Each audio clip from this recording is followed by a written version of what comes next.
Glória a Deus. Você pode dar uma palavra de fé aí para 3 pessoas aí, diga: eu vivo pela fé. Diga para 3 pessoas aí: eu vivo pela fé. Eu não vivo pelo que eu vejo, eu vivo pelo que eu creio, amém?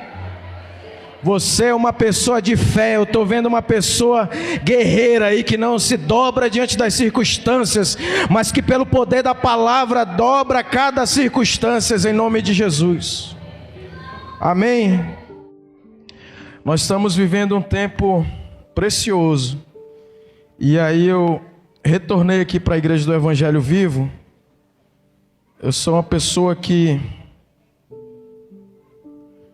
tem algumas datas, na minha vida que são marcantes, e eu não costumo guardar datas, mas uma data mais importante, a data mais importante da minha vida, foi o dia 2 de novembro de 1997, quando o titio pregava na casa da vovó uma palavra que é o tema desse ano, Deuteronômio 30:19. Eu coloco diante de ti a vida e a morte, a bênção e a maldição. Escolhe, pois, a vida para que viva tu e a tua descendência. E aí a graça de Deus me tocou. Eu estava há alguns minutos saindo de uma chapação de maconha, e agora eu estava recebendo a glória de Deus na minha vida, de uma forma inquestionável. A minha vida foi transformada. Eu era um jovem de 16 anos, cheio de negatividade, cheio de situações internas, de depressão, de tristeza, de não dá, não consigo, não sei, não posso, cheio de limitações interiores. Mas naquele dia eu conheci um Deus que Ele não me via como o inferno me via. Desde os meus 3 anos eu ouvia uma voz dizendo: você não presta para nada, você nasceu para sofrer, tu nunca vai ter uma família. Naquele dia eu ouvi a voz de Deus dizendo: escolhe, pois, a vida para que viva tu e a tua família.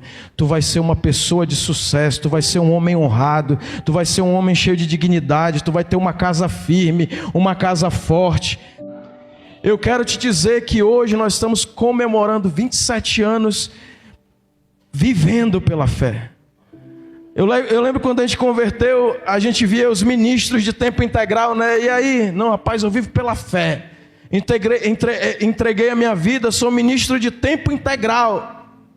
Mas eu descobri ao longo da minha vida, eu já vivi tempo integral, hoje eu sou tempo voluntário ali, parcial, recebo uma bênção da igreja, mas não é daqui que eu tenho meu sustento. Mas eu já vivi só da obra de Deus, de cada dia Deus suprir o alimento, o pagamento dos compromissos.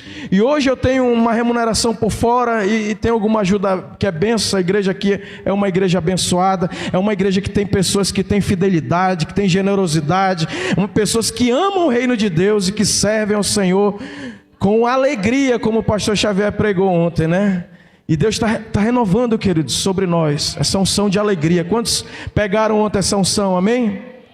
Servir ao Senhor com alegria, não é peso, não é obrigação, não é... Cara, é muito bom servir a Deus, irmãos, é muito bom. Tu olha para as circunstâncias, tu olha para as situações, e aí você fica meio que vendo cenários ali, ondas se levantando, fantasmas se levantando, e a gente sabe que Jesus está no barco da nossa vida, e Ele está dormindo porque Ele domina sobre tudo.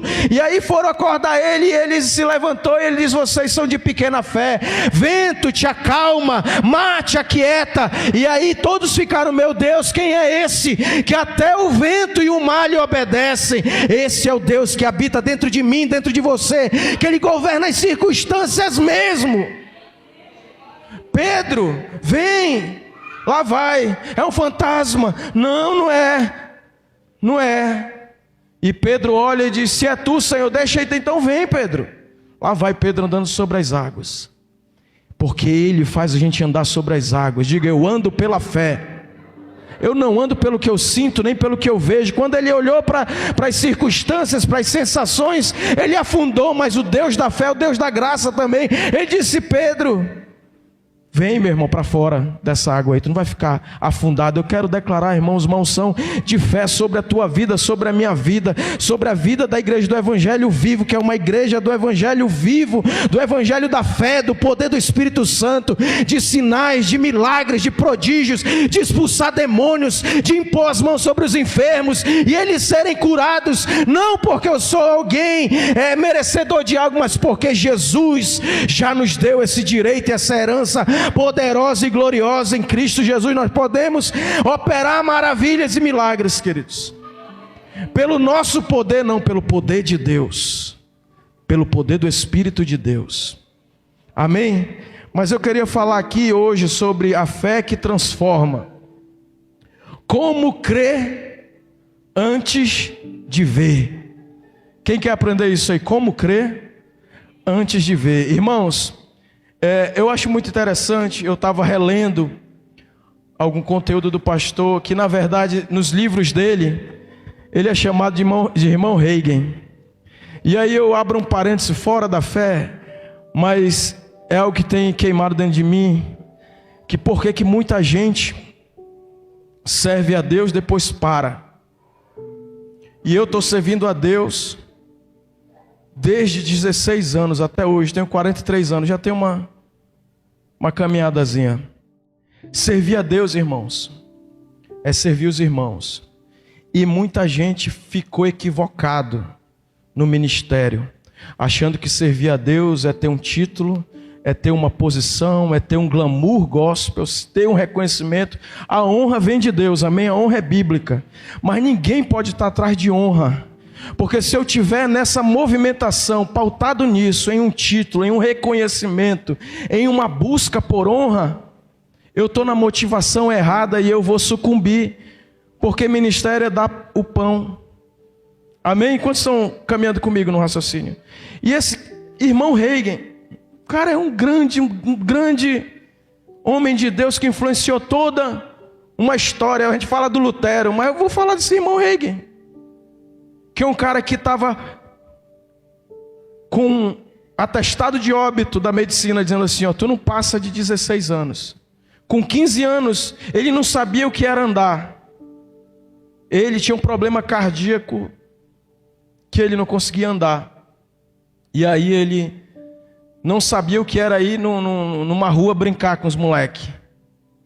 E ele era um cristão, com uma fé convencional. E não existia tanto esse movimento de fé, de cura milagrosa, de poder do Espírito Santo. Era aquela fé meio que só teórica, que já mudou a vida de uma geração, da reforma que veio essa restauração, que não restaurou tudo a reforma. Foi uma progressiva, né, de restauração. E aí ele conta que ele, com 15 anos, ele começou, o médico disse, tu não vai chegar aos 16, tu vai morrer, teu coração, teu corpo, ele estava definhando. E aí ele teve uma experiência de fé. Ele leu a palavra e o Espírito Santo revelou a fé. Diga, eu só tenho fé se a palavra for revelada ao meu coração. Ao meu coração, ponto, não é o órgão vital que bombeia sangue. O coração não tem, é o Espírito, é a revelação, é o entendimento. E aí saltou no coração dele, coloca aí na tela, Marcos 11, 24. Marcos 11, 24. Por isso vos digo, que tudo quanto em oração pedirdes, crede que recebeste, será assim convosco. Aí ele pontua, por quê? Porque muita gente vive na esperança, e a esperança são as 3 virtudes teologais: o amor, a fé e a esperança. Aí Paulo vai e destaca e diz, dentre tudo isso aí, o mais importante, o mais excelente é o amor. A fé, ela tem uma distinção, e tem muita gente andando na esperança, e a esperança ela tem uma posição boa no reino de Deus, amém? Mas ela não opera a fé, porque a esperança é um dia vai acontecer, a esperança tem um lugar dela, nós temos uma viva esperança, Cristo vai voltar. Um dia nosso corpo corruptível vai se revestir da incorruptibilidade, a gente vai ser como Ele é. A gente tem esperança celestial, amém? A igreja, essa é a maior esperança. E isso que acende o nosso coração. O Espírito e a noiva dizem vem, né? A gente está ansiando pelo retorno, pela segunda. Mas portanto eu digo que tudo o que pedirem em oração, creiam que receberão, e assim vos será. Creiam que receberão. Creio que recebeste. Eu quero o termo que é a fé é agora. Amém? Diga, a fé é agora. Quando ele começou a receber esse entendimento de fé, ele não ficou mais, um dia eu serei curado. E tudo que a gente vai acessar no reino de Deus, diga, a fé traz a irrealidade para a realidade. Pastor Eric ainda agora complementou um pouco a fé, Hebreus 11, 1, né? No King James lá do Mozart. A fé é a substância das coisas que se espera, ou seja, ela dá forma às coisas que você espera. A fé é a certeza de coisas que se espera, é convicção de fatos que não se vê, é trazer à realidade aquilo que é irreal. Amém? E aí, você caminha por fé antes de ver o milagre. O milagre acontece pela fé. E tem gente que está querendo ver para crer, mas a dinâmica da fé é crer para ver. Por isso que a gente está nesse tema.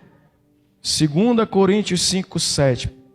Nós vivemos pelo que cremos. Vivemos por fé e não por vista, e não pelo que vemos.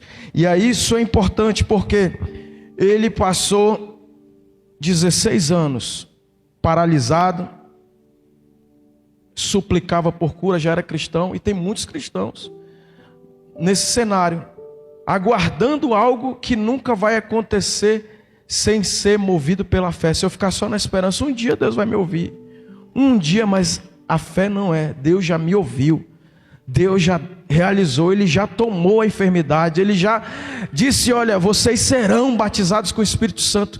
Todos os milagres contidos na palavra de Deus, eles são agarrados pela fé.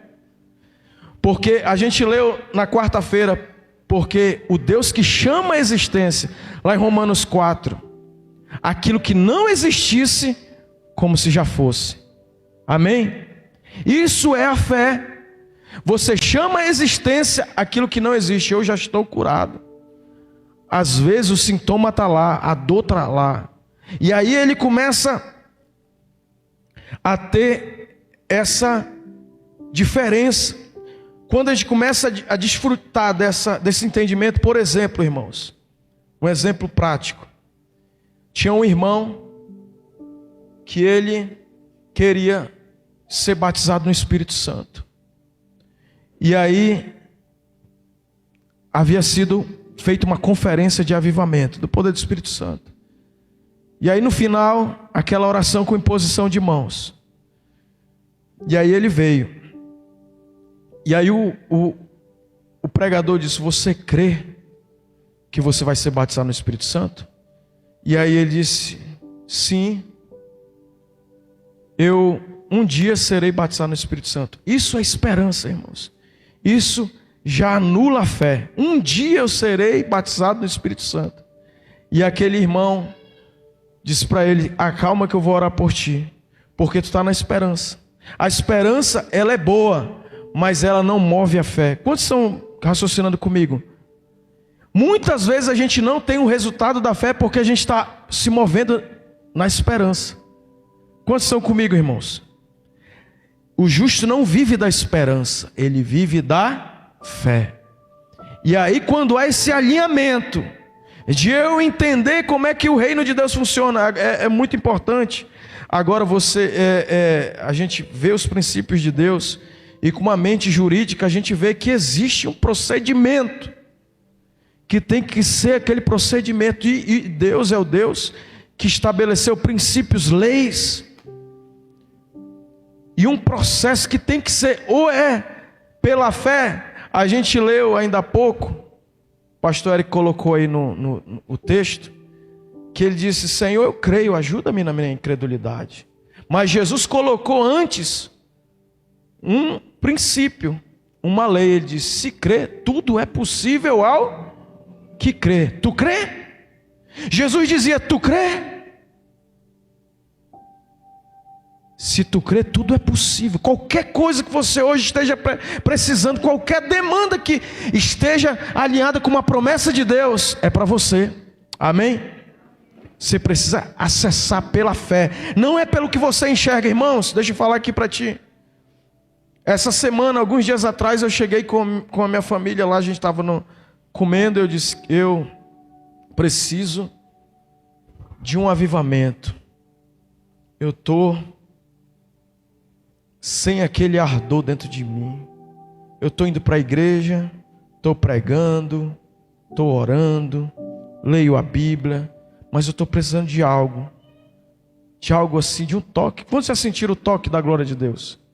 Quando a gente sente o toque da glória de Deus, eu digo: meu Deus, eu não sei mais o que eu faço. Eu quero ser tocado, Senhor. E eu dizendo para Esté, para a Clícia e para o Davi, a nossa mesa é uma mesa bem modestazinha, eu disse: eu preciso. Eu não sei, eu já fiz muita coisa para Deus, eu sou um cara muito dedicado, muito entregue, muito rendido, mas eu preciso de algo. Mas deixa eu te falar uma coisa, irmãos. Deus não depende dos meus sentimentos nem das minhas emoções. Deus não muda. A fé é poderosa. Os maiores sermões que eu fiz é quando eu estou me sentindo assim, vazio, sem nada. Os maiores milagres acontecem quando a gente não se sente nada, irmão. Aí muitas vezes a gente se movimenta, se move nos nossos sentimentos. Quantos estão comigo, irmãos? Diga: a fé não é meus sentimentos. A fé não muda Deus. Deus, Ele é todo poderoso. Ele é onipotente. A fé muda as circunstâncias e a fé me transforma. Diga: transformado pela fé. Então, o que eu quero dizer com isso? Que eu e você, nós precisamos, irmãos, desesperadamente tirar a nossa visão dos nossos sentimentos. Atenta para as minhas palavras, aos meus ensinamentos, inclina os ouvidos. Irmãos, quando você está hoje aqui, eu disse até para os meus filhos ontem isso, eu digo: ou você dá valor ao ensinamento, ou aquele ensinamento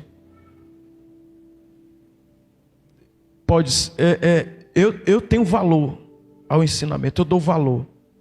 Eu não ensino a palavra porque eu quero ensinar mais. Eu amo ensinar a palavra, eu amo pregar, mas eu ensino porque cada vez que eu ensino eu sou o maior aprendiz. Eu cresço. E aí ele está dizendo: filho meu, atenta às minhas palavras e aos meus ouvidos, inclina os teus ouvidos. Ou seja, o ensino gera fé. Ouça a palavra, ensina. Pode ter o maior ensino, mas se não houver atenção, fica atento ao meu ensino. Aí ele vai e continua, 21. Não os deixe apartar-se da onde?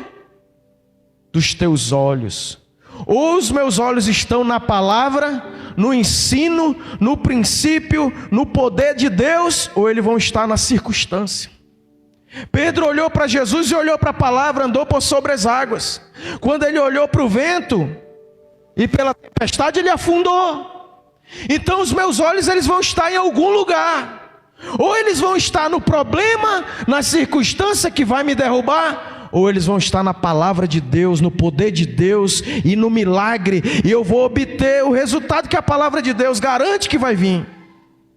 E aí, querido, esse cara que estava lá na fila para receber o batismo no Espírito Santo, que ele estava na esperança de receber.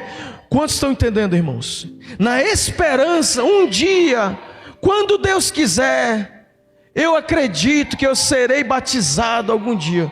E aí quando ele voltou, irmão, o ouvido dele, os olhos dele para a palavra, aquela conferência rolou e ele disse: te acalma, senta aqui na frente. Esse pregador disse: senta aqui na frente. E ouve que você está se movimentando na esperança. A esperança é boa, mas não é a esperança que te leva ao batismo com o Espírito Santo, é a fé. Quantos estão caminhando comigo nessa revelação da palavra? E ele sentou lá, ele inclinou o ouvido, ele olhou para a palavra, e dali, queridos, brotou a fé. Ele saiu do nível da esperança e foi para a fé. E aí ele veio naquele terceiro dia para receber a oração. Mas ele não veio mais na esperança de receber o batismo do Espírito Santo.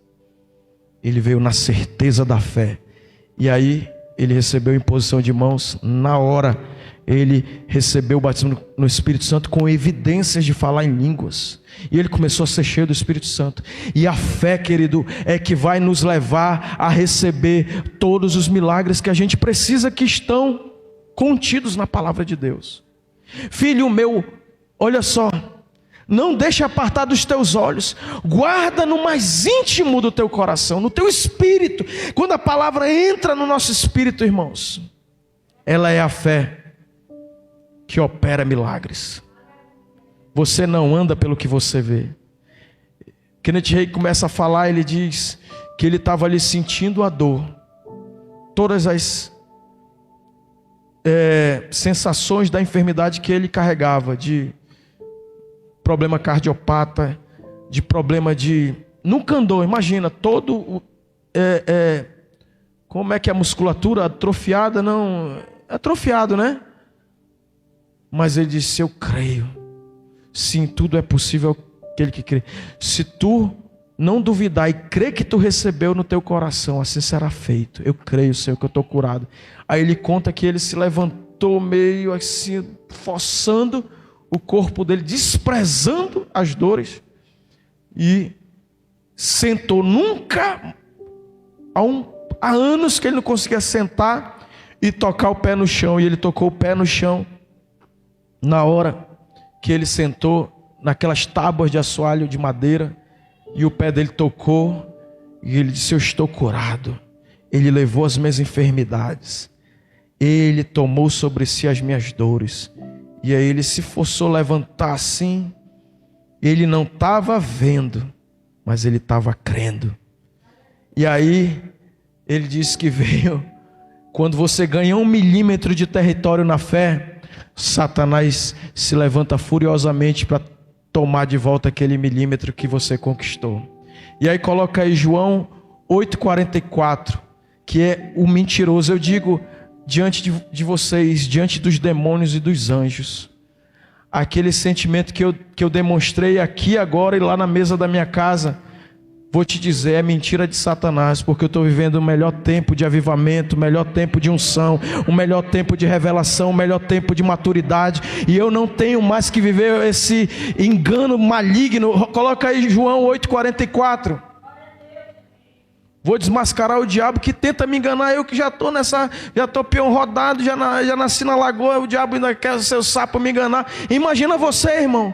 Aí Kenneth Hagin diz que o diabo quer roubar 1 milímetro, você avançou 1 centímetro, ele quer voltar com o quê? Com engano. Olha aí o que ele diz: vós sois do diabo, que é vosso pai,